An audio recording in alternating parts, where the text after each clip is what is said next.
नमस्कार विद्यार्थियों, आप सबका एक बार पुनः ज्योग्राफी पाठशाला यूट्यूब चैनल पर स्वागत है। विद्यार्थियों, जैसा कि आप तक मैसेज आ ही गया होगा, लैब असिस्टेंट ज्योग्राफी से तैयारी कर रहे हैं, उनके लिए खुशखबरी आ रही है। बहुत अच्छी पोस्टें आ रही है आपके लिए। अभी आरएसएसपी के अध्यक्ष आलोक राज जी का ट्वीट 2-3 दिन पहले आपने देखा होगा। उन्होंने बोला है कि पहले लैब असिस्टेंट ज्योग्राफी की अभ्यर्थना आएगी, उसके बाद में लैब असिस्टेंट विज्ञप्ति जारी करेंगे। तो आप सबको वापस इधर उधर अगर ट्रैक से भटक गए हो तो आप सबको बताना चाहूँगा, पहले भी मैंने बोला था कि ट्रैक से भटके नहीं। जो 18 के आसपास की उम्र के हैं या बीए कर रहे हैं, जिनके 11-12 में ज्योग्राफी रही है, वो स्टूडेंट्स लैब असिस्टेंट की तैयारी करते रहे। भर्ती आनी ही आनी है, हो सकता है लेट आएगी, पर अब यही भर्ती आपके लिए आ रही है, अच्छी पोस्टों के साथ आ रही है। इधर उधर ट्रैक से चुके हैं तो वापस इस ट्रैक पे आ जाना और बहुत अच्छे तरीके से, अभी आपके पास में 4.5 महीने हैं, तो आप एनसीईआरटी 11-12 की तैयार करें और साथ में 9-10 की जो राजस्थान अध्ययन है वो आप अच्छे से करें, तो आपकी लैब असिस्टेंट ज्योग्राफी की तैयारी बहुत अच्छी मजबूत तैयारी हो सकती है। ठीक है, तो इसी कड़ी में जो इधर उधर भटके हुए हैं उन तक ये क्लास वापस शेयर कर देना, कहना भाई वापस पढ़ ले, तैयारी आगे, लैब असिस्टेंट की भर्ती आ रही है, वापस पढ़ ले। चैनल को सब्सक्राइब नहीं किया तो कर लेना और क्लास को ज़्यादा से ज़्यादा शेयर करना।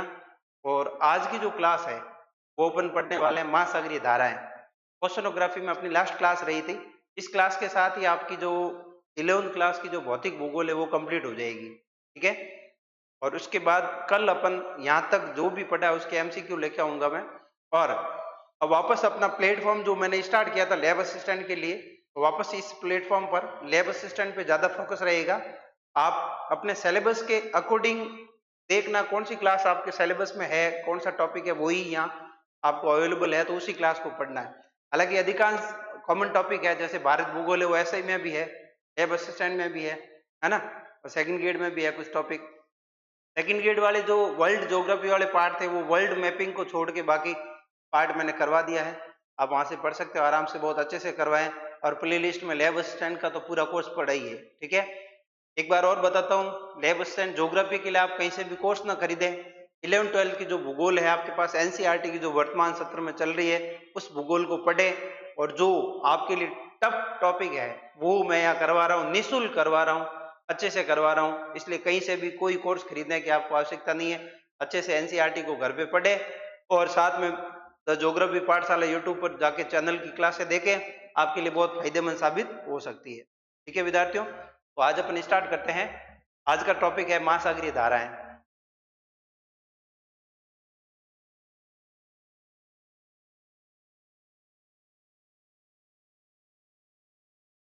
महासागरीय धाराएं क्या होता है?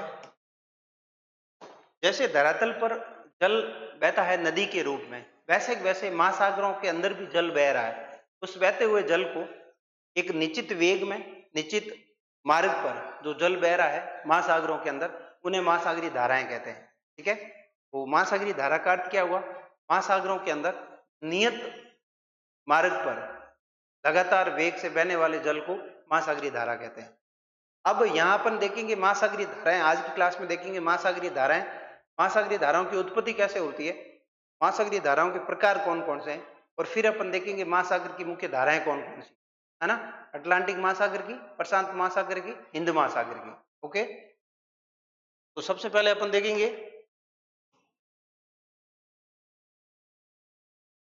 महासागर की धाराएं। महासागरों में निश्चित मार्ग एवं दिशा में जल के नियमित प्रवाह को धारा कहते हैं। महासागरीय धाराएं दो प्रकार के बलों द्वारा प्रभावित होती है। एक तो वो बल, महासागरीय धाराओं की परिभाषा क्या हुई? निश्चित मार्ग व दिशा में जल के नियमित प्रवाह को महासागरीय धारा कहते हैं। ठीक है, जैसे स्थलों पे नदियां बहती है वैसे वैसे सागरों के अंदर भी निश्चित मार्ग पर नियमित प्रवाह होता है जल का, उसे महासागरीय धारा कहते हैं। अभी धाराएं दो बलों से प्रभावित होती है। एक तो प्राथमिक बल जो धाराओं को उत्पन्न करते हैं, दूसरा होता है द्वितीयक बल जो धाराओं को नियंत्रित करता है। ठीक है, इनको आराम से धीरे धीरे समझते हैं। पहला है प्राथमिक बल। प्राथमिक बल है सौर ऊर्जा से जल का गर्म होना। सौर ऊर्जा से जल गर्म होकर फैलता है। जिस स्थान पे सौर ऊर्जा से सौर ऊर्जा अधिक आ रही, जैसे 0 डिग्री है, 0 डिग्री के पास में इंसोलेशन अधिक आता है, तो वहां जल अधिक प्राप्त, जल जो है इंसोलेशन को अधिक प्राप्त करके, जल ताप को प्राप्त करके गर्म होकर फैलता है, तो उसका तल ऊपर उठता है, तो ठंडा जल नीचे बैठता है, उसका तल नीचे होता है। अगर आप 0 डिग्री और अन्य ध्रुवों की साइड की बात करेंगे, तो 0 डिग्री पर जो जल तल है वो बाकी जगह से 8 सेंटीमीटर ऊपर होता है।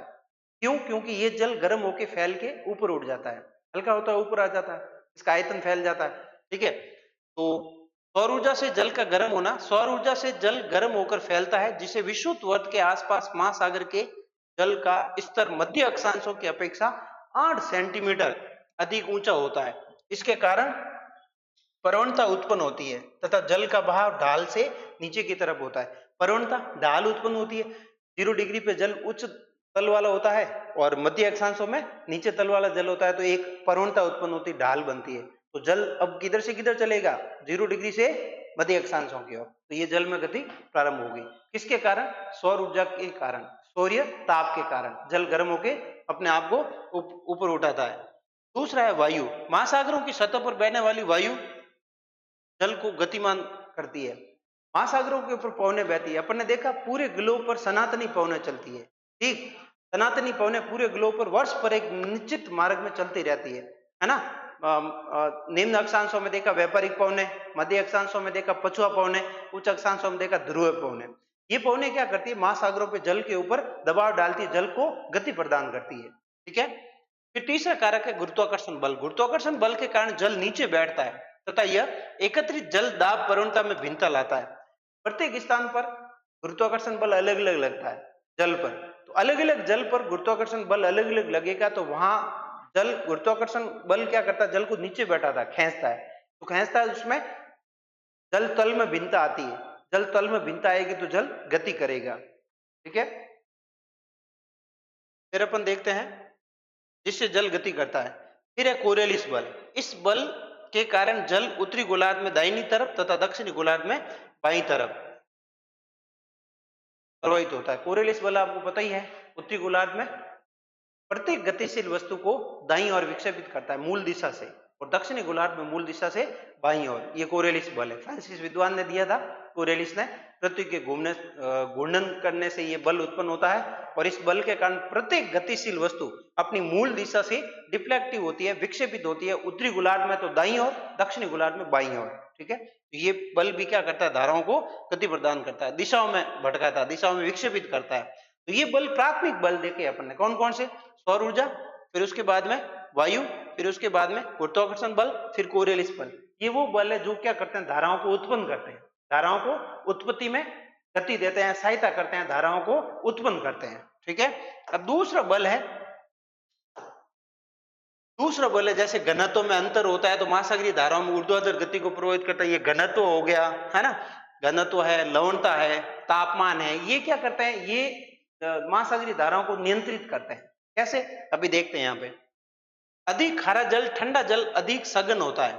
अधिक खारा वो ठंडा जल सघन होता है, तो निम्न खारा जल है ना, या यूं कह सकते हो कम खारा जल। कम खारा जल, गर्म जल हल्का होता है। सघन जल की प्रकृति नीचे बैठने की होती है तथा हल्के जल की प्रकृति ऊपर उठने की होती है ना। तो भारी जल है, घनत्व अधिक है, सघन है, नीचे बैठेगा। हल्का जल है, कम लवणता वाला है, हल्का होगा, उसका घनत्व कम होगा, वो ऊपर उठा रहेगा, तो उसमें गति उत्पन्न होगी, नियंत्रण करेंगे, गति उत्पन्न होती। या यूं कह सकते हो ये जो घनत्व है, तापमान है, लवणता है, ये क्या करते हैं? जल को नियंत्रण करते हैं।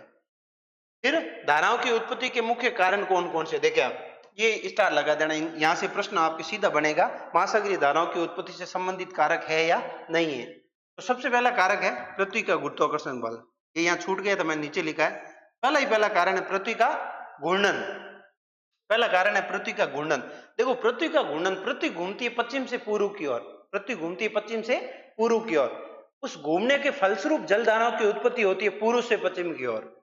पृथ्वी तो घूम रही है पश्चिम से पूर्व की ओर, लेकिन उस पृथ्वी के घूमने के कारण सारा सारा जल साथ में नहीं घूम पाता है, तो गुरुत्वाकर्षण बल के कारण वो जल है वो पृथ्वी के ऊपर घूर्णन के कारण पूर्व से पश्चिम घूमता है। ठीक है, तो सबसे पहला प्रमुख कारण पृथ्वी का घूर्णन। घूर्णन तो होता है पश्चिम से पूर्व, लेकिन जल घूमता है पूर्व से पश्चिम की ओर। पहला कारक। दूसरा कारक गुरुत्वाकर्षण बल। गुरुत्वाकर्षण बल के कारण ही जल है वो पृथ्वी के ऊपर टिका हुआ है। सारे पृथ्वी के ऊपर जो भी वायुमंडल है पूरा पूरा गुरुत्वाकर्षण बल के कारण ही पृथ्वी के ऊपर टिका हुआ है या पृथ्वी के साथ जुड़ा हुआ है। ठीक है, तो इस बल के कारण ही जल है वो पूर्व से पश्चिम की ओर गति करता है। तीसरा है कोरियलिस बल। कोरियलिस बल क्या करता है? जल को विक्षेपित करता है। कैसे करता है? उत्तरी गोलार्ध में दाईं ओर, दक्षिणी गोलार्ध में बाईं ओर। जैसे मान लो ये 0 डिग्री है, 0 डिग्री से उत्तर में अगर कोई उत्तरी गोलार्ध में जल बहेगा तो इस दिशा में बहेगा, क्लॉकवाइज, है ना। दक्षिणी गोलार्ध में अगर देखोगे तो एंटी क्लॉकवाइज, इस वे में चलेगा। ठीक है, तो ये प्रभाव किसके कारण हुआ? कोरियलिस बल के कारण। फिर नेक्स्ट है एकमैन स्पाइरल। ये स्कैंडिनेवियाई देश के विद्वान थे। इन्होंने कोरियलिस बल के आधार पर धाराओं के विक्षेपण को गणितीय विधि में समझाया। कैसे समझाया? गणितीय मॉडल के रूप में समझाया, है ना। एकमैन स्कैंडिनेविया के थे। इन्होंने क्या जो महासागरीय धाराएं हैं वो कोरियलिस बल के प्रभाव से जो विक्षेपित होती है उसको गणितीय मॉडल में समझाया। इन्होंने क्या समझाया कि सतह के ठीक नीचे, सतह के जल का जो सतह है, इस सतह के ठीक नीचे धाराएं सर्पिलाकार रूप में बहती है और इन्हीं सर्पिलाकार धाराओं को एकमैन स्पाइरल का, इन्हीं सर्पिलाकार धाराओं को क्या बोला? Ekman spiral. एकमैन स्पाइरल, पहली बात। दूसरी बात, अब ये सतह के नीचे 200 मीटर के बाद वायु का घर्षण बल शून्य हो जाता है। तब क्या होता है? सतह के नीचे 200 मीटर के बाद वायु का घर्षण शून्य हो जाता है। तब क्या होता है? इन धाराओं में मोड़ आता है। जैसे पहले ऊपर सतह में मान लो इस दिशा में चल रही थी, फिर इस दिशा में, फिर इस दिशा में, फिर इस दिशा में मोड़ आता है। 90 डिग्री तक मोड़ आ जाता है ना। 90 डिग्री तक गहराई में बात हो रही है। सतह के नीचे 200 मीटर के बाद जल मुड़ता मुड़ता 90 डिग्री तक मुड़ जाता है। किससे? ऊपरी धारा की दिशा से। तो ये जो 90 डिग्री का एंगल बनता है, मुड़ा होता है, इसे इन्होंने शुद्ध प्रवाह बोला। इसे इन्होंने शुद्ध प्रवाह बोला। यही एकमैन स्पाइरल है। कुछ नहीं है, सतह के नीचे धारा सर्पिलाकार रूप में चलती है, एकमैन स्पाइरल है। और सतह के नीचे 200 मीटर के बाद में घर्षण, वायु घर्षण समाप्त हो जाता है और घर्षण बल जो समाप्त होता है तो वहां धाराएं मुड़ने लगती है और मुड़ती मुड़ती 90 डिग्री तक मुड़ जाती है। उसे इन्होंने शुद्ध प्रवाह बोला या एकमैन प्रवाह बोला। ठीक है, तो ये भी क्या है? धारा की उत्पत्ति संबंधी कारक है, पृथ्वी से जुड़े हुए। तो पृथ्वी से जुड़े हुए कौन कौन से कारक हुए? पहला पृथ्वी का घूर्णन, दूसरा गुरुत्वाकर्षण बल, तीसरा कोरियलिस बल, चौथा एकमैन स्पाइरल। ठीक है, चारों कारक इंपोर्टेंट है। अब बात करते हैं अगले कारकों की। अगले कारकों में सबसे पहला कारक है तापमान में भिन्नता। अभी देखा जस्ट अपन ने, किसी स्थान पे भूगर्भ में ताप अधिक होगा, पृथ्वी के ऊपर सागरीय भाग पर ताप अधिक होगा तो वहां जल है वो गर्म होके फैलेगा, तो उसका जल तल ऊपर होगा। और ताप जहां कम है वहां जल तल नीचे बैठेगा। तो दोनों के बीच में ताप में भिन्नता के कारण उसमें गति होगी। ठीक है। दूसरा लवणता, जहां लवणता अधिक होगी वह घनत्व भी अधिक होगा। जहां लवणता अधिक होगी, घनत्व अधिक होगा, वहां जल नीचे बैठेगा, उसका जल तल नीचे होगा। और जहां लवणता कम है, घनत्व कम है, उस जल का तल है वो ऊपर रहेगा। तो दोनों के बीच में गति होगी भिन्नता के कारण। फिर हिम का पिघलना, किसी स्थान पे हिम पिघलेगा तो वो बहना शुरू होगा, सागर में आएगा तो सागर में सपोर्ट करेगा जल को आगे बढ़ने में। फिर पवन व घर्षण बल। देखो पवन यहाँ सबसे इंपोर्टेंट कारक है। पहला सबसे इंपोर्टेंट कारक था पृथ्वी का घूर्णन, अब सबसे इंपोर्टेंट कारक है यहाँ पवन, है ना। पवनें क्या करती है? पवनें पृथ्वी के ऊपर, मैंने अभी बताया सनातनी पवनें चलती है, वर्ष भर एक ही दिशा में पवनें चलती रहती है। ये पवनें क्या करती है? सागरीय जल को ऊपर से दबाव देती है, ऊपर से गति प्रदान करती है। व्यापारिक पवनें उष्ण कटिबंध में पवनों को पूर्व से पश्चिम की ओर धकेलती है। पछुआ पवनें पश्चिम से पूर्व की ओर, ध्रुवीय पवनें पूर्व से पश्चिम की ओर।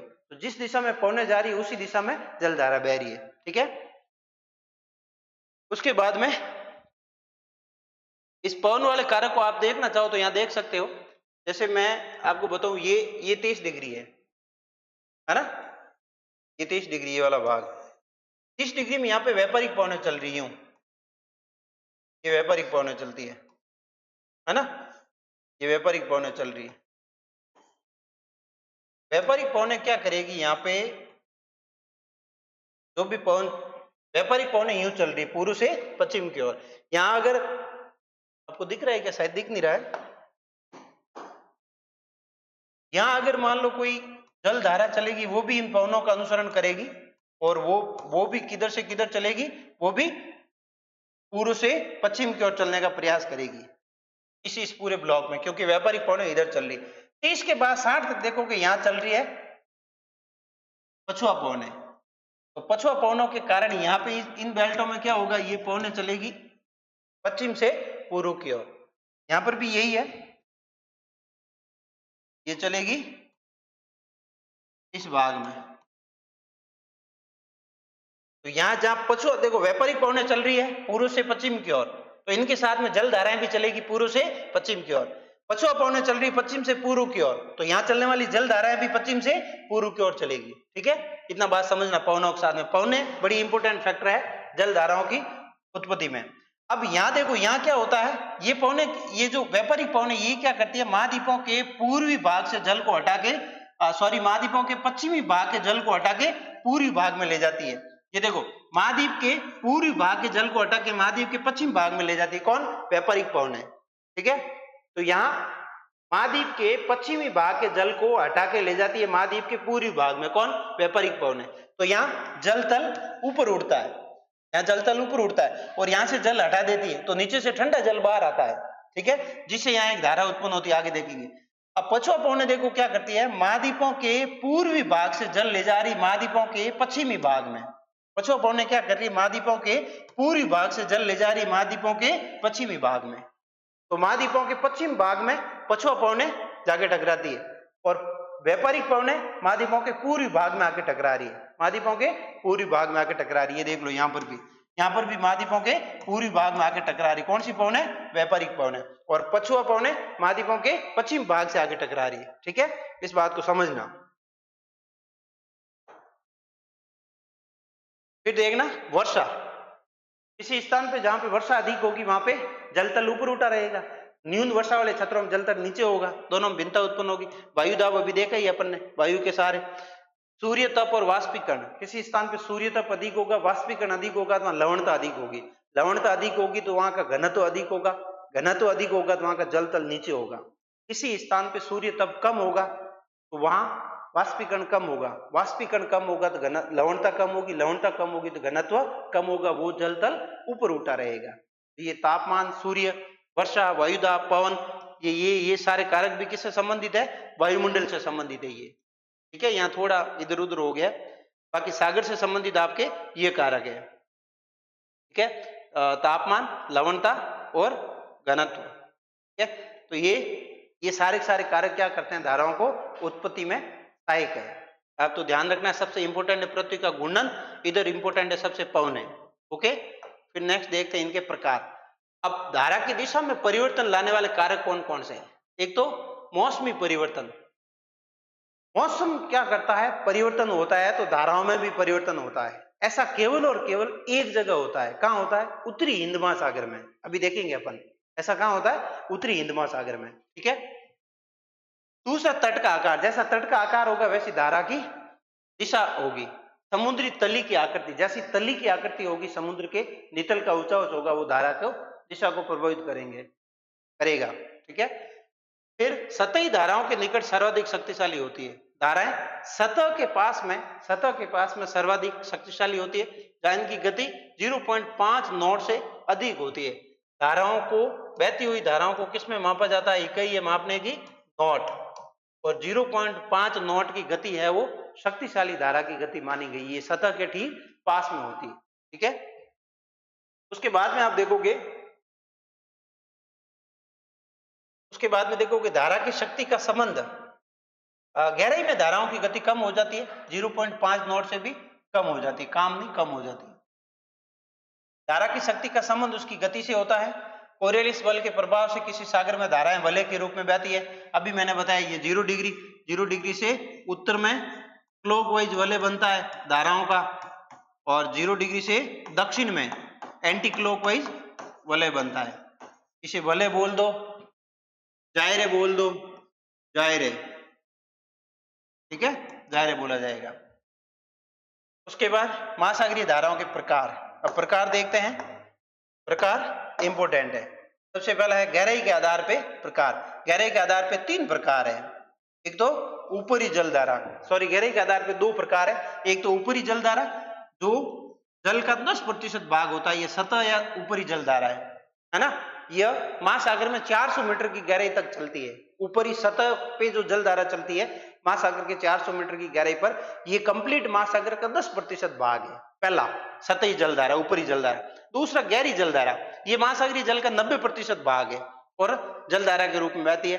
ये जलधारा महासागरों में घनत्व तथा गुरुत्व की भिन्नता के कारण उत्पन्न होती है।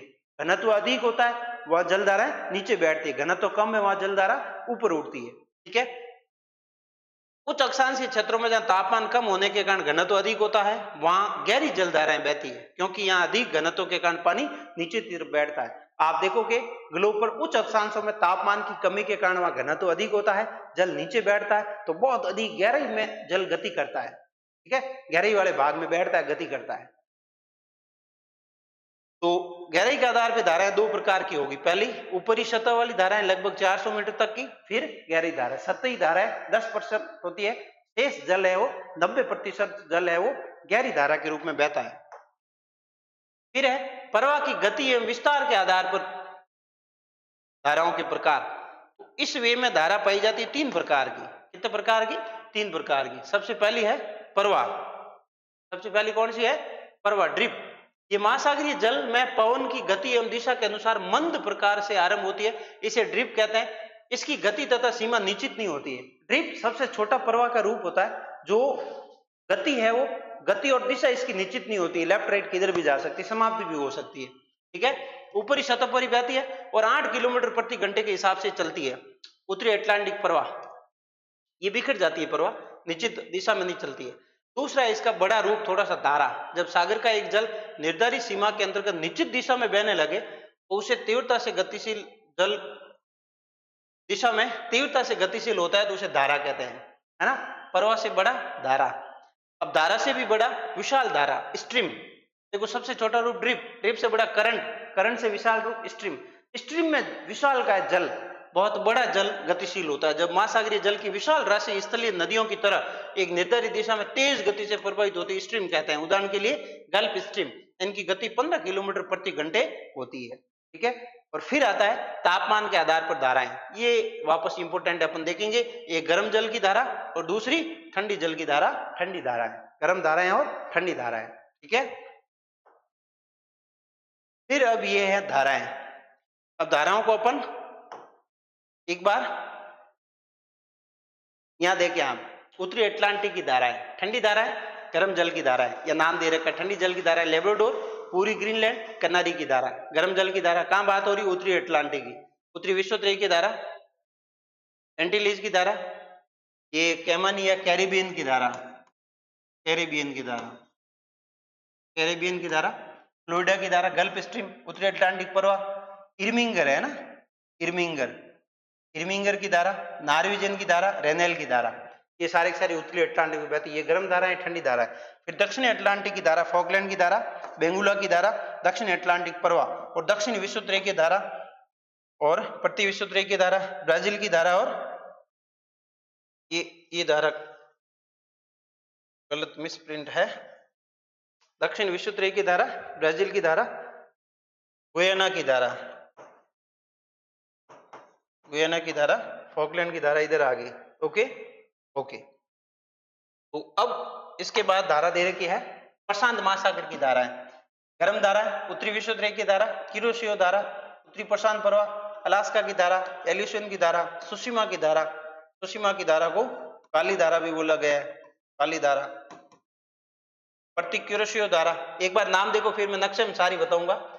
फिर ठंडी धाराएं हैं उत्तरी प्रशांत महासागर की, ओयोशियो। ओयोशियो धारा के 3 नाम हैं, बेरिंग, बेरिंग की धारा, कमचटका की धारा, बेरिंग, कमचटका और क्यूरोइल की धारा, बेरिंग, कमचटका और क्यूरोइल। ठंडी धारा है तीनों, ओयोशियो धारा तंत्र बोला जाता है इसे। क्यूरोइल की धारा इसी का भाग है, ओकोटस धारा और कैलिफोर्निया की धारा। ठीक है, फिर दक्षिणी प्रशांत महासागर में गर्म धाराएं चलती है, दक्षिणी भूमध्य की धारा, पूर्वी ऑस्ट्रेलिया की धारा, ऑस्ट्रेलिया और अल्निनो की धारा, और ठंडी धारा पेरू हम्बोल्ट की धारा, दक्षिणी प्रशांत परवा या पछुआ परवा, दक्षिणी प्रशांत परवा या पछुआ परवा।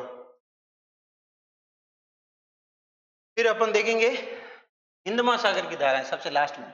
उत्तरी हिंद महासागर में चलती मानसूनी पवनें, प्रति धारा ठंडी धारा चलती है उत्तरी हिंद महासागर में, सोमालिया की धारा, दक्षिणी हिंद महासागर की धारा गर्म धारा, दक्षिणी विश्वोत्तरीय धारा, विषुवत धारा है ना, ये विश्वोत्तरीय है, मैं लिख देता हूं,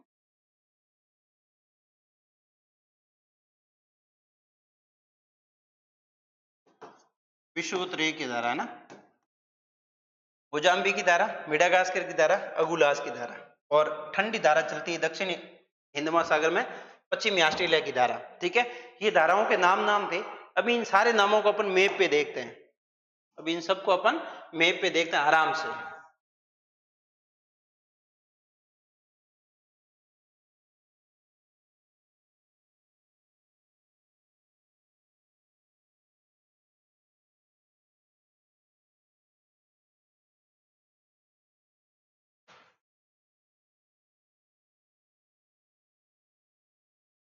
देखो आपको ध्यान देना, इधर ये 0 डिग्री है, ये 30 डिग्री है, ये 30 डिग्री है, ये 60 डिग्री है, इधर ये 60 डिग्री है।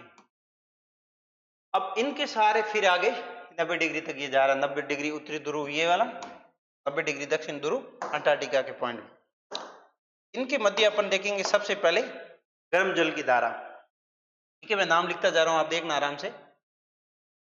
0 डिग्री से 10 डिग्री उत्तर और 10 डिग्री दक्षिण में यहां चलती है गर्म जल की धारा।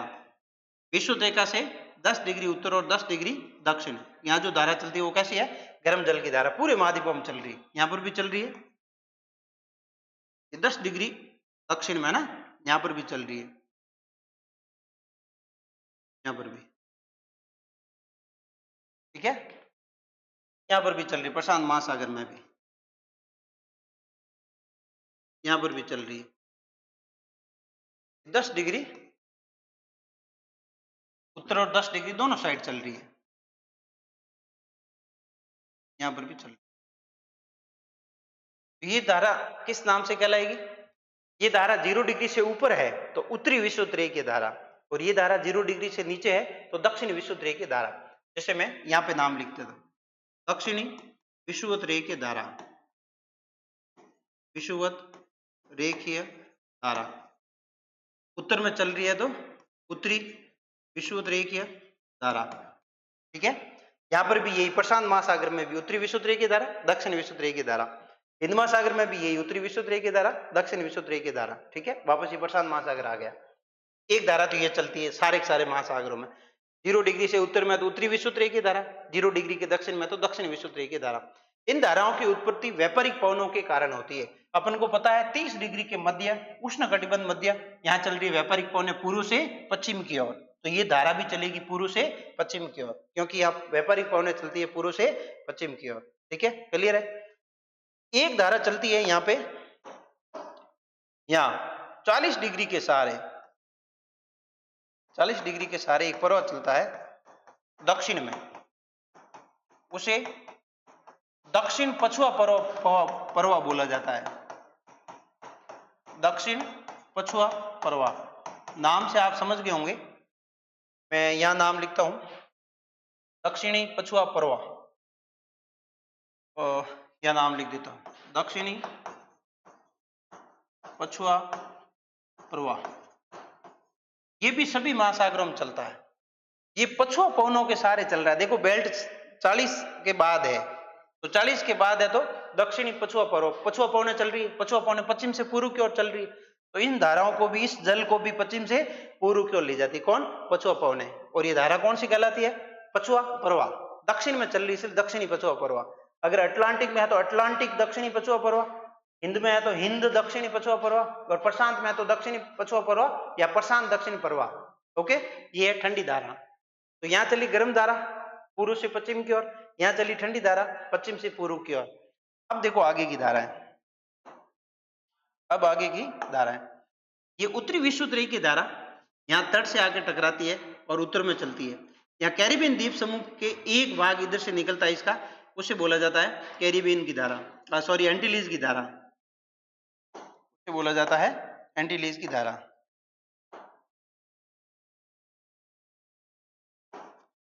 ये है एंटीलीज की धारा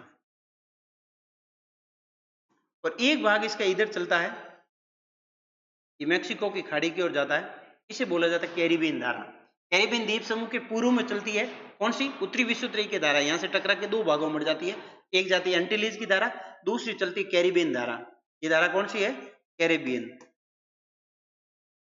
कैरिबियन की धारा। ठीक है, नाम बात देख लेना, समझा मैं ये आ रहा हूं। कैरिबियन धारा मैक्सिको की खाड़ी में आगे जाती है तो उसे बोला जाता है एंटीलीज की धारा, सॉरी फ्लोरिडा की धारा। कौन सी हो जाएगी? फ्लोरिडा की धारा। फ्लोरिडा की धारा, ये देखो यूकाटन चैनल है, ये यूएसए के पूर्व में यूकाटन चैनल पे इधर से आती है एंटीलीज की धारा, इधर से आती है फ्लोरिडा की धारा, दोनों मिलकर कहलाती है गल्फ स्ट्रीम की धारा। अब यहाँ पे कौन सी धारा बनती है? गल्फ स्ट्रीम, सबसे बड़ा रूप अभी अपन ने देखा गल्फ स्ट्रीम, है ना। तो एंटीलीज और फ्लोरिडा यूकाटन चैनल पे आगे बढ़ गई गल्फ स्ट्रीम, आगे बढ़ती है और 40 डिग्री तक जाती है, 40 डिग्री पे आ जाती है पछुआ पवने। पछुआ पवने क्या करती है? इनको पूर्व की ओर मोड़ देती है ना। और ये उत्तरी अटलांटिक में जो ये परवा चल रहा है यहाँ पे, इसे बोला जाता है उत्तरी अटलांटिक परवा। गल्फ स्ट्रीम का परवा जो मध्य में जाके अटलांटिक के कहलाता है उत्तरी अटलांटिक परवा, और यहाँ जाके इसका डेल्टा बन जाता है और ये अलग अलग भागों में बढ़ जाती है। जैसे नॉर्वे के इधर जाती है इसका एक भाग, वो कहलाता है इर्मिंगर की धारा, यहाँ इसका एक भाग डेल्टा बन जाता है इर्मिंगर की धारा, इर्मिंगर की धारा। एक धारा यहाँ नॉर्वे के पश्चिम में चलती है, नॉर्वेजियन की धारा, ठीक है, नॉर्वेजियन की धारा। एक धारा यहाँ चलती है इंग्लिश चैनल बिस्के की खाड़ी में, यहाँ उसे बोला जाएगा रेनेल की धारा। ये छोटी छोटी है, ये जो गल्फ स्ट्रीम का डेल्टा है, डेल्टा का ही भाग है ना, यहाँ बिखर जाते हैं सारे के सारे डेल्टा। एक है भूमध्य सागर से आके टकराती है तो इसे बोला जाता है भूमध्य सागरीय धारा, भूमध्य सागरीय धारा, इस वाले भाग में। अब देखो ये सारी की सारी धाराएं होगी उत्तरी अटलांटिक महासागर की गर्म धाराएं। वापस बोल रहा हूं, उत्तरी विश्वतरी की धारा, एंटीलीज की धारा, कैरिबियन धारा मैक्सिको की खाड़ी से यूकाटन चैनल तक चलती है आपके, फ्लोरिडा की धारा, यूकाटन चैनल पे फ्लोरिडा और एंटीलीज दोनों मिलती है, मिलके बनती gulf stream. Gulf stream 40 degree तक तो दक्षिण से उत्तर की ओर जाती है, 40 डिग्री पे जाती है, इसका प्रभाव पछुआ पवनों की लपेटे में आ जाती है, ये भी और ये भी हो जाती पश्चिम से पूर्व की ओर, तो ये पूर्व की ओर चलने लगती है, यहाँ इसे कहते हैं उत्तरी अटलांटिक परवा। और लास्ट में यूरोप के पश्चिम में जाके परवा डेल्टा में बदल जाता है और इसके विभिन्न रूप बनते हैं। एक चलती है इर्मिंगर की धारा, नॉर्वे देश के पश्चिम में चलती है नॉर्वेजियन की धारा, यहाँ बिस्के की खाड़ी इंग्लिश चैनल है ना, यूके के नीचे, तो इंग्लिश चैनल में चलती है रेनेल की धारा, और यहाँ भूमध्य सागर का प्रवेश द्वार है जो जिब्राल्टर जल संधि है, यहाँ चलती है ये भूमध्य सागरीय धारा। अब ये हवाएं, व्यापारिक हवाएं यहाँ अफ्रीका के पश्चिमी जल को, पश्चिमी तट के जल को इधर ले जाती है ऊपर से, तो यहाँ नीचे से जल बाहर आता है, नीचे से जल बाहर आता है, अपवेलिंग होती है जल की क्रिया, नीचे से ठंडा जल बाहर आता है, तो ये जल बाहर आके उत्तर से दक्षिण की ओर बहने लगता है, 25 डिग्री उत्तर से 10 डिग्री दक्षिण की ओर ये बहता है, इसे बोला जाता है कनारी की धारा। इसे कौन सी धारा? कनारी की धारा, ठीक है, कनारी की धारा उत्तर से दक्षिण की ओर बहने लगती है। अब ये ठंडी धारा है इसलिए मैंने ब्लैक में डाला है, ठीक है, ध्यान रखना। अब ये जो ब्लैक कलर है वो ठंडी धारा है। अब ये इसको उत्तर में जाने के लिए जगह नहीं मिलती, लेकिन ये यहाँ खाली जगह होती है, ये धारा चल रही होती है, इधर ये दक्षिण में आती है। कनारी की धारा की उत्पत्ति क्यों हुई? जल के अपवेलिंग के कारण। जल का अपवेलिंग क्यों हुआ? क्योंकि यहाँ के ऊपर के जल को हटा के व्यापारिक पवनों ने इधर ले गई, तो नीचे का जल यहाँ ऊपर आया, जल का अपवेलिंग हुआ तो ठंडी धारा की उत्पत्ति हुई। एक यहाँ धारा आती है लेब्राडोर सागर से, उसे बोला जाता है लेब्राडोर की धारा। एक ग्रीनलैंड के पूर्व में आती है, उसे बोला जाता है पूर्वी ग्रीनलैंड की धारा। ये न्यू फाउंडलैंड तट के पास मिलती है ना, इस लेब्राडोर में। और जहां पर ठंडी और गर्म जल की धारा मिलती है वहां मत्स्य उत्पादन सर्वाधिक होता है, तो यहाँ मत्स्य उत्पादन के लिए ग्रांड बैंक बनता है। कहां पे? न्यू फाउंडलैंड के पास में, न्यू फाउंडलैंड के पास में, ठीक है, ये यहाँ पे। क्योंकि यहाँ पे इधर से आई लेब्राडोर की धारा। ये कौन सी आई? लेब्राडोर। धारा कैसी है? ब्लैक कलर में लिख रहा हूं, इसका मतलब ठंडी धारा। इधर कौन सी आई? पूर्वी ग्रीनलैंड की धारा, पूर्वी ग्रीनलैंड की धारा। ठीक है, अब ये होगी सारी सारी उत्तरी अटलांटिक की धारा। अब अपन देखते हैं दक्षिणी अटलांटिक की धारा। दक्षिणी अटलांटिक में दक्षिणी विषुवत की धारा ब्राजील से टकरा के यहाँ धारा चलती है, ब्राजील की धारा। यहाँ कौन सी चलती है? ब्राजील की धारा। ब्राजील की धारा नीचे जाके यहाँ ब्राजील के दक्षिणी अफ्रीका के पूर्व में जाके ये जो एक द्वीप है, उस द्वीप और मुख्य भूभाग के बीच में से एक धारा आती है, ठंडी धारा, उसे बोला जाता है फॉकलैंड की धारा। यहाँ एक इसमें मिलती है ठंडी धारा, उसे बोला जाता है फॉकलैंड की धारा, है ना। फॉकलैंड की धारा मिलते ही ये ब्राजील की धारा दक्षिण में आते ही यहाँ दक्षिणी पछुआ प्रभाव से ये चलने लग जाती है पूर्व की ओर। ठीक है, और यहाँ वापस वही वापस सीन होता है किधर? यहाँ इस अफ्रीका के दक्षिणी भाग के, और ये साउथ अमेरिका था इधर, है ना, ब्राजील और ब्राजील का दक्षिणी भाग। ये यहाँ पे एक द्वीप है, नाम याद नहीं आ रहा, उस द्वीप और दक्षिणी अमेरिका के मुख्य भाग के बीच में एक धारा चलती है, फॉकलैंड की धारा, ब्राजील की धारा मिलती है, और आगे आके दक्षिणी पछुआ प्रभाव से इधर हो जाती है। ये तंत्र पूरा यूं बन रहा है, देखो चक्र। फिर यहाँ वही वापस जल का अपवेलिंग होता है, और यहाँ 25 से 10 डिग्री तक एक धारा चलती है, उस धारा को बोला जाता है बेंगुला की धारा। देखो इधर चली महाद्वीप के पश्चिम में कनारी की धारा, इधर चली महाद्वीप के पश्चिम में बेंगुला की धारा।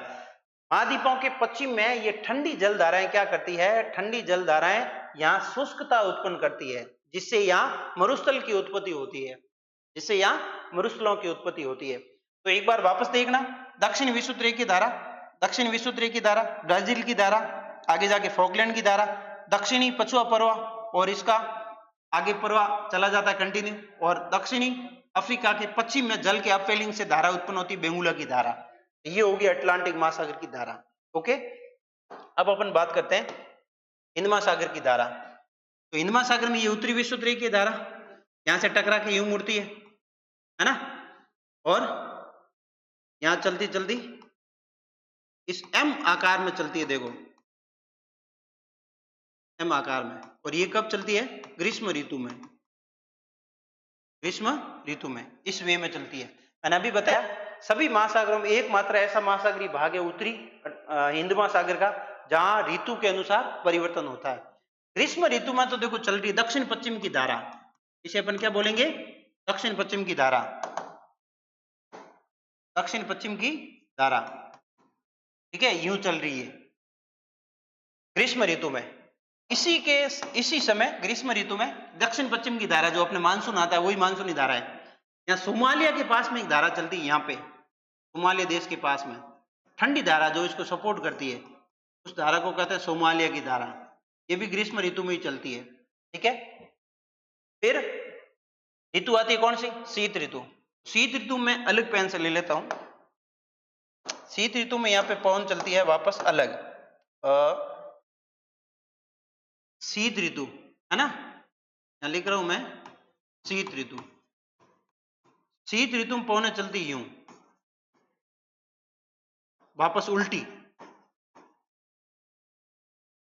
और शीत ऋतु में ये यहां चलती चलती प्रति विषुवत की धारा के रूप में भी चलती है ना, इंडोनेशिया तक जाती है। तो शीत ऋतु में चली कौन सी? उत्तर पूर्वी धारा।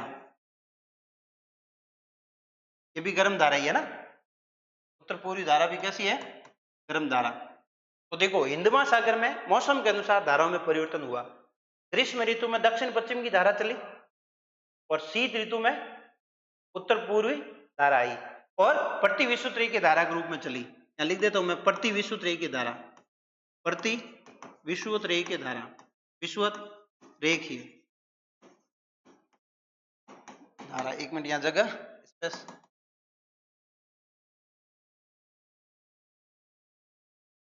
प्रति विषुवत की धारा, विषुवत रेखीय धारा।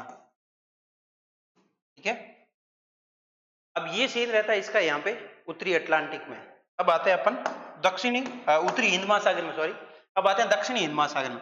दक्षिणी हिंद महासागर में 0 से नीचे दक्षिणी विषुवत की धारा, दक्षिणी विषुवत की धारा, आगे आके ये धारा यहाँ टकरा के ये मेडागास्कर द्वीप है, तो मेडागास्कर के पूर्व में एक भाग चलता है इसका, उसे कहते हैं मेडागास्कर की धारा, मेडागास्कर की धारा। और एक भाग मेडागास्कर और मोजाम्बिक देश के मध्य में चलती है, उसे बोला जाता है मोजाम्बिक की धारा। यहाँ लिखता हूं मोजाम्बिक की धारा, ठीक है, मोजाम्बिक की धारा। आगे आके दोनों मिल जाती है और धारा कहलाती है अगुलास की धारा,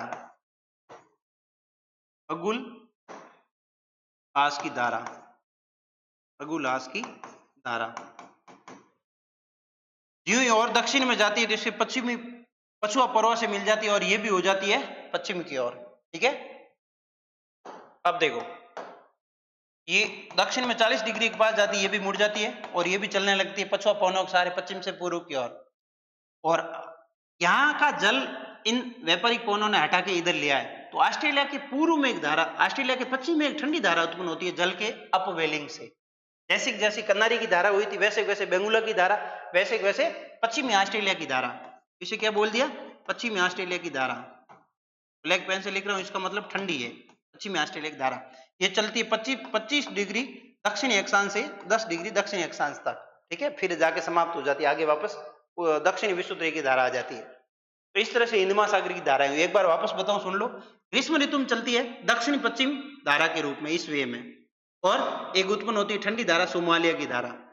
शीत ऋतु में चलती है उत्तर पूर्वी धारा इस वे में, और यहाँ जल एकत्रित होता है, यहाँ जल की कमी होती है, तो ये जल की पुनः पूर्ति के रूप में एक धारा बहती है, उसे कहते हैं प्रति विषुवत की धारा, है ना।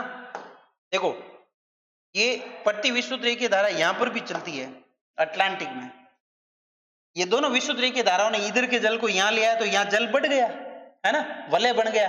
वलय अभी देखा अपन ने, जाहिर है जल तल ऊपर उठ जाता है, यहाँ ढाल नीचे और यहाँ ऊपर है, तो यहाँ से एक जल धारा बहनी शुरू होती है। पृथ्वी के कोणीय संवेग के कारण इस जल धाराओं की उत्पत्ति होती है, उसे बोला जाएगा प्रति विषुवत की धारा, प्रति विषुवत की धारा। पर अटलांटिक में इसे बोला जाता है गिनी की धारा, अटलांटिक में इसे बोला जाता है गिनी की धारा। ये भी गर्म जल की धारा, गिनी की धारा। पृथ्वी के कोणीय संवेग के कारण इन धाराओं की उत्पत्ति होती है, बिल्कुल 0 डिग्री के साथ चलती है पश्चिम से पूर्व की ओर, प्रति विषुवत की धारा या गिनी की धारा। यहाँ भी प्रति विषुवत की धारा चलती है, कब, केवल शीत ऋतु में, ध्यान रखना, इसलिए इसी कलर से लिखा है मैंने इसको। प्रति विषुवत की धारा हिंद महासागर में चलती है केवल शीत ऋतु में, ओके। फिर अब आते हैं तीसरा महाद्वीप अपना प्रशांत महासागर में, प्रशांत महासागर में, महाद्वीप नहीं महासागर में, ठीक है। तो यहाँ पे मैं कुछ ये नाम हटा रहा हूं। येलो कलर आपको दिखा ही नहीं है, चलो मैं येलो की जगह दूसरा कलर यहाँ आपके मेंशन करके इस बात को वापस रिपीट करता हूँ। शीत ऋतु में चली थी, शीत ऋतु में चली थी उत्तर पूर्वी धारा, उत्तर पूर्वी धारा, ये भी गर्म है और उत्तर पूर्वी धारा चलती है। ग्रीष्म ऋतु में जो चली थी ना उत्तर दक्षिण पश्चिमी, इसके विपरीत, और यहाँ तट से टकरा के प्रति विषुवत की धारा के रूप में भी चलती है ना, प्रति विषुवत की धारा के रूप में। तो गर्मियों में तो चली दक्षिण पश्चिम धारा इस वे में, और शीत ऋतु में चली उत्तर पूर्वी धारा के रूप में, और यहाँ के प्रति विषुवत की धारा के रूप में चली। ध्यान रखना, हिंद महासागर के उत्तर में, उत्तरी हिंद महासागर में मौसम के अनुसार धाराओं में परिवर्तन होता है, और सर्दियों में केवल प्रति विषुवत की धारा चलती है, ओके। अब आपको दिख रहा होगा आराम से, अब इसको समझ लेना। अब यहाँ से जगह मेरे को करनी पड़ेगी, ये क्लियर करना पड़ेगा पूरा। अब अपन बात करते हैं प्रशांत महासागर की, ओके। तो यहाँ अपन ने देखा प्रति विषुवत की धाराएं चल रही है, ठीक है।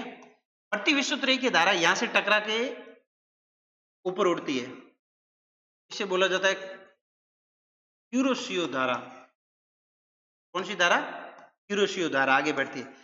क्यूरोसियो धारा का तुलना की जा सकती है गल्फ स्ट्रीम से, ठीक है। आगे जाके ये क्यूरोसियो धारा आगे बढ़ता है तंत्र, और जापान सागर के पास में ये जापान या काली धारा इसे बोला जाता है, जापान या काली धारा, या इसे सुशिमा की धारा, यहाँ इसे जापान सागर में बोला जाता है सुशिमा की धारा, सुशिमा या काली धारा। इसी का भाग है किसका, क्यूरोसियो का। फिर क्यूरोसियो आगे बढ़ता है होक्काइडो द्वीप तक जाता है, होक्काइडो द्वीप से आगे हो जाता है उत्तरी प्रशांत परवा। ठीक है, अब इसका भाग इधर आ रहा है, इधर आ जाओ, ये उत्तरी प्रशांत परवा हो गया। उत्तरी प्रशांत परवा कहां तक? 40 डिग्री के बाद में ये पूर्ण रूप से इधर हो जाएगा। फिर इसका एक भाग हवाई द्वीप से मुड़कर वापस चलता है, उसे बोला जाएगा प्रतिक्यूरोसियो। प्रतिक्यूरोसियो, प्रतिक्यूरोसियो धारा चलती है। प्रतिक्यूरोसियो धारा चलती है ना, प्रतिक्यूरोसियो धारा चल रही है, हवाई द्वीप के वापस एक एंगल नीचे चल रही है। उत्तर तो चल रही है उत्तरी क्यूरोसियो धारा, इधर चल रही है प्रतिक्यूरोसियो धारा। ठीक है, फिर आगे जाके यहाँ ये यूएसए के अलास्का के पास में इसका एक भाग चलता है अलास्का धारा के रूप में। कौन सी धारा? अलास्का धारा। फिर आगे क्यूराइल द्वीप समूह है, इसी का एक भाग आगे यहाँ चलता है वापस मुड़ के, इसे बोला जाता है क्यूराइल की धारा। क्यूराइल की धारा, ये सारी गर्म धारा है ना, रेड पेन से लिख रहा हूं। ठीक है, अब देखो यहां एक धारा चलती है, ओकोटस सागर है ये। ओकोटस सागर से उत्तर से नीचे आती है, अर्थात ठंडी धारा चलती है। यहां एक ठंडी धारा और होक्काइडो द्वीप के पास में आके मिलती है क्यूराइल में, ये आती है ओकोटस की धारा। ओकोटस की धारा ना, और एक इधर बेरिंग जल के मध्य से एक धारा आती है इधर से, उसे ओयोसियो धारा कहा जाता है। ओयोसियो, इस ओयोसियो में 3 धाराएं हैं। एक तो बेरिंग, बेरिंग जल संधि के पास इसे बेरिंग कहते हैं। आगे कमचटका प्रायद्वीप आता है, तो इसे बोला जाता है कमचटका की धारा। फिर आगे आता है ये बेरिंग कमचटका और क्यूराइल है ना, बेरिंग कमचटका और क्यूराइल, तो ये यहाँ तीसरी जगह पे आके क्यूराइल की धारा बनती है।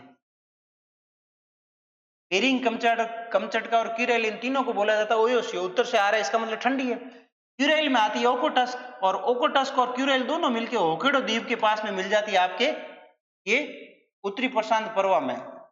उत्तरी प्रशांत परवा, उत्तरी प्रशांत परवा किसे बोला गया? क्यूरोसियो धारा को, है ना, क्यूरोसियो धारा को उत्तरी प्रशांत परवा बोल दिया।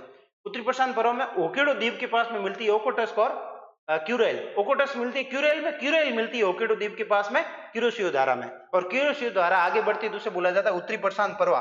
ये उत्तरी प्रशांत परवा पूरा पूरा, ये पूरा पूरा उत्तरी प्रशांत परवा है। ये पूरा पूरा, एक सेकेंड, ये उत्तरी प्रशांत परवा। यहाँ पे ये क्यूराइल धारा नहीं, ये एल्यूशियन की धारा है ना, एल्यूशियन द्वीप समूह है, एल्यूशियन की धारा है, अलास्का और एल्यूशियन की धारा। ठीक है, इस वे में चलता है, उत्तरी प्रशांत महासागर की धारा है। वापस देख लो, उत्तरी विषुवतरीय की धारा, उत्तरी विषुवतरीय की धारा, क्यूरोसियो धारा, इधर जापान सागर में जापान काली या सुशिमा की धारा आगे बढ़ती है, उत्तरी प्रशांत परवा हो जाता है। उत्तरी प्रशांत परवा, ये उत्तरी प्रशांत परवा हवाई द्वीप से मुड़ के इसका एक भाग वापस चलता है, उसे प्रतिक्यूरोसियो धारा कहते हैं। ठीक है, और फिर इसी उत्तरी प्रशांत परवा में ओकोटस्क धारा आके मिलती है क्यूराइल में। क्यूराइल ओयोसियो धारा ऊपर से आती है, बेरिंग जल संधि होते हुए बेरिंग की धारा, कमचटका के पास कमचटका की धारा, क्यूराइल द्वीप समूह है, ये छोटे छोटे द्वीप दिख रहे हैं आपको यहाँ पे, ये क्यूराइल द्वीप समूह है, तो क्यूराइल की धारा, क्यूराइल की धारा में आके मिलती है ओकोटस्क की धारा, और ये क्यूराइल की धारा होक्काइडो द्वीप के पास में आके मिलती है उत्तरी प्रशांत परवा। ठीक है, फिर उत्तरी प्रशांत परवा आगे जाके टकराता है, और यहाँ कहलाता है अलास्का की धारा, और इधर कहलाता है एल्यूशियन की धारा। तो इस तरह से ये चक्कर देखो क्लॉकवाइज चल रहा है, क्लॉकवाइज चल रहा है उत्तरी प्रशांत परवा में। ठीक है, अब एक यहाँ प्रति विषुवतरीय की धारा उत्पन्न होती है, प्रति विषुवतरीय की धारा, ये गर्म जल की धारा है, 0 डिग्री पे चलती है बिल्कुल। इसकी उत्पत्ति कोणीय संवेग के कारण होती है ना, पृथ्वी के कोणीय संवेग के कारण, और ये चल रही है यहाँ बिल्कुल 0 डिग्री के पास में। आपको केवल ये डायरेक्शन बता रहा हूं, आपको तो केवल नाम ही रटे लगाना है, कौन सी ठंडी है और कौन सी गर्म है।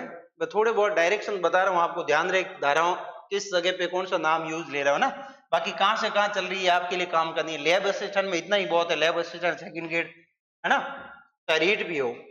अब दक्षिणी विषुवतरीय की धारा की बात करते हैं, दक्षिणी प्रशांत महासागर की। ये चल रही दक्षिणी विषुवत की धारा, दक्षिणी विषुवत की धारा, ठीक है। ऑस्ट्रेलिया के पूर्व में आके नीचे डाउन होती है, इसे बोला जाता है पूर्वी ऑस्ट्रेलिया की धारा। कौन सी धारा? पूर्वी ऑस्ट्रेलिया की धारा। और नीचे आती है, और नीचे आती आती ये किससे प्रभावित हो जाती है? दक्षिणी प्रशांत प्रवाह से, और चलने लगती है पश्चिम से पूर्व की ओर, पश्चिम से पूर्व की ओर यूं चलती है, यूं चलती चलती आगे बह जाती है, इसी प्रशांत प्रवाह में चलती रहती है। यहाँ पे क्या होता है, सारा का सारा जल है वो व्यापारिक पवनों के द्वारा इधर ले जाया जाता है, तो यहाँ जल का होता है अपवेलिंग। अपवेलिंग होता है तो यहाँ एक धारा उत्पन्न होती है, उस धारा को बोला जाता है पेरू देश के सहारे पेरू की धारा, है ना, पेरू की धारा। ठीक वैसे वैसे यहाँ पर अपवेलिंग होता है, उसे बोला जाता है कैलिफोर्निया की धारा, ठंडी धारा, कैलिफोर्निया की धारा, ठंडी धारा यहाँ पे कैलिफोर्निया की धारा।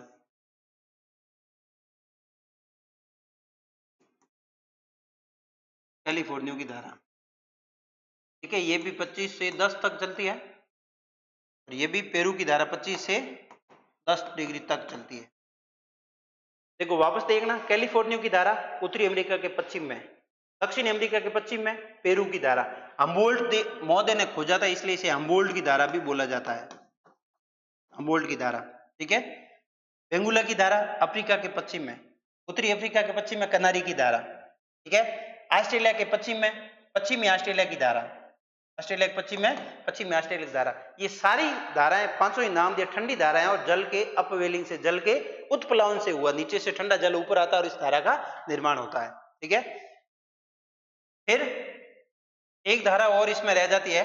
अब देखो होता क्या है कि हम्बोल्ट की धारा है, पेरू की धारा में तापमान 4-5 साल में एक आध बार क्या होता है कि तापमान बढ़ता है, ताप बढ़ता है तो ये धारा कमजोर होती है ना, ताप बढ़ता है तो ये धारा कमजोर हो जाती है, चलना बंद हो जाती है। जब पेरू हम्बोल्ट की धारा ताप के बढ़ने से चलना बंद हो जाती है, तो ये जो प्रति विषुवत रेखा की धारा आ रही थी, है ना, प्रति विषुवत रेखा की धारा आ रही थी, इस धारा को क्या होता है, नीचे आने के लिए जगह मिल जाती है ना। और जब भी धारा प्रति विषुवत रेखा की धारा, जब एल नीनो धारा के न चलने के कारण जो डाउनफॉल होती है, उत्तर से दक्षिण की ओर आती है, तब इस धारा का नाम होता है एल नीनो। अब इस धारा का क्या नाम होता है? El Nino. 25 दिसंबर के आसपास ये घटना घटित होती है। एल नीनो स्पेनिश भाषा का शब्द है जिसका अर्थ है बालक ईसा, और 25 दिसंबर को क्रिसमस डे मनाया जाता है, तो इसलिए इस धारा को क्रिसमस डे के साथ जोड़ के बालक ईसा नाम दिया गया, क्राइस्ट शिशु, ठीक है। तो एल नीनो धारा क्या है? एल नीनो धारा प्रति विषुवत रेखा की धारा का ही डाउनफॉल है। प्रति विषुवत रेखा की धारा ही पेरू और हम्बोल्ट की धारा के साथ बहने लगती है, तब पेरू और हम्बोल्ट की धारा की जगह बहती है, तब जब पेरू हम्बोल्ट की धारा चलना बंद हो जाती है। ये धारा जब आती है यहाँ पे, तो यहाँ देखो इस पेरू और तट के सहारे यहाँ पे वर्षा करती है, और भारतीय मानसून को ये कमजोर करती है। एल नीनो की धारा भारतीय मानसून तंत्र को क्या करती है? कमजोर करती है। अपन देखेंगे जब भारतीय मानसून पढ़ेंगे, भारत की जलवायु पढ़ेंगे, उसमें इसको अच्छे से देखेंगे। आपको यही ध्यान रखना, पेरू और हम्बोल्ट की धारा के जगह कौन सी धारा चल रही है? एल नीनो की धारा। एल नीनो के ठीक विपरीत यहाँ पे तापमान बढ़ने की जगह घट जाए तो एक धारा चलती है, उसे बोला जाता है ला नीनो। ला नीनो को एल नीनो की बहन बोला जाता है। एल नीनो तो चलती है, ताप बढ़ता है तब, और जो एल नीनो समाप्त होती है, ताप घटता है, तो उसके तुरंत बाद में एक धारा चलती है, उसे बोला जाता है ला नीनो, है ना। एल नीनो, ला नीनो। एल नीनो जब धारा चलती है तब भारतीय मानसून कमजोर होता है, भारत में सूखा पड़ता है, वर्षा अनियमित कम होती है। ला नीनो जिस वर्ष आती है, धारा चलती है, उस वर्ष ला नीनो की घटना 8 से 10 वर्ष में एक बार होती है, एल नीनो 4-5 साल में एक बार होती है। तो जब ला नीनो धारा चलती है तब भारत में मानसून अच्छा आता है, मजबूत आता है, बहुत अच्छा वाला मानसून आता है, जिससे अपने अतिवृष्टि होती है, ठीक है। तो ये इस वे में है सारी अपने महाद्वीप की महासागरों की धाराएं, ठीक है। आपको अच्छे से इसका स्क्रीनशॉट ले लेना, और समझने में थोड़ी आसानी रहेगी, आप इसको अच्छे से कवर भी कर सकते हो। एक खाली विश्व का मैप ले आना और उसमें धाराओं को अंकित कर लेना। अब आपको ध्यान रखना है, चाहे लैब असिस्टेंट वाले हो, चाहे रीट वाले हो, चाहे एसएसटी सेकंड ग्रेड हो, चाहे आपका सब इंस्पेक्टर हो, आपको केवल इतना ध्यान रखना, धाराओं की उत्पत्ति के कारक एक तो, दूसरा ध्यान रखना है आपको इंपोर्टेंट सबसे, कि कौन सी धारा ठंडी है और कौन सी धारा गर्म है, ठीक है। तो इस तरह से ये आज की क्लास थी। उम्मीद करता हूँ आपको अच्छे से समझ में आई होगी। क्लास को शेयर कर देना, लाइक कर देना और उन तमाम विद्यार्थियों तक पहुंचा देना, स्पेशली लैब असिस्टेंट वाले जो ये हार मान के बैठ गए थे कि अब तो भर्ती नहीं आएगी। अब भर्ती आ रही है और बहुत अच्छी पोस्ट पे आ रही है। आपके पास 4.5 महीने हैं, अच्छे से तैयारी में लग जाओ। एनसीईआरटी के जो मेन टॉपिक है वो मैं यहाँ कवर करवा ही रहा हूँ और बाकी आप राजस्थान अध्ययन साथ में देखते रहें, भारत भूगोल साथ में देखते रहना, क्योंकि मैं इसके ठीक बाद में मानव भूगोल करवाऊंगा।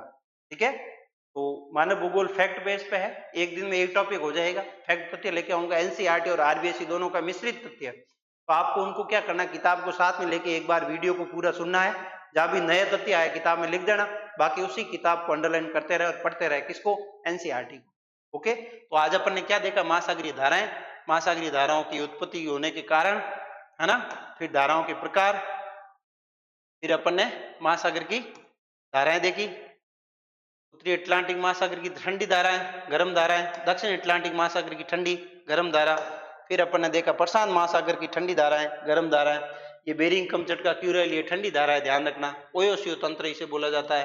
कोकोटस धारा ठंडी है, कैलिफोर्निया की धारा ठंडी है, सुसीमा धारा है, काली धारा, ये प्रतिक्यूरोसियो धारा, दक्षिणी प्रशांत महासागर की ठंडी धारा पेरू है, हम्बोल्ट की धारा, दक्षिणी प्रशांत प्रवाह या दक्षिणी पछुआ प्रवाह, एक ही बात है। ठीक है, फिर हिंद महासागर की धारा, ये देखो उत्तरी हिंद महासागर की धारा, स्पेशली याद रखना, यहाँ से अच्छा प्रश्न बनता है, किस महासागर में धाराओं में मौसम के अनुसार परिवर्तन होता है।